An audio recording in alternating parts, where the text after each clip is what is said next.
Թալանում են պետությունը, թալանում են երկիրը, թալանել են ձեզ եւ ձեր գրպանները եւ միշտ են թալանել։ Ով էր այս տողերի հեղինակը։ Իհարկե հենց նա, ով 2018 թվականին ամենաբարձրն էր խոսում սրա մասին։ 2021 թվականին էլ եկավ ու ասեց, որ բանակն են թալանել, ամեն ինչ սրբել ու տարել են, որ ոչինչ չեն թողել։ Եվ ինքն էր ասում էր, որ վերադարձնող այդ թալանի։ Եվ ինչ կատարվեց։ Նստեց աթոռին ու ամեն ինչ մոռացավ։ Իսկ այսօր իր փոքրիկ խմբակին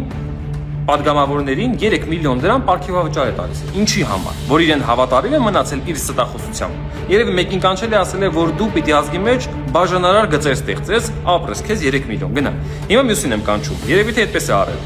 Կանչել է, ասել է, որ դու էլ պիտի համոզես, որ Ադրբեջանը մեր ընկերն է, այլ ոչ թե։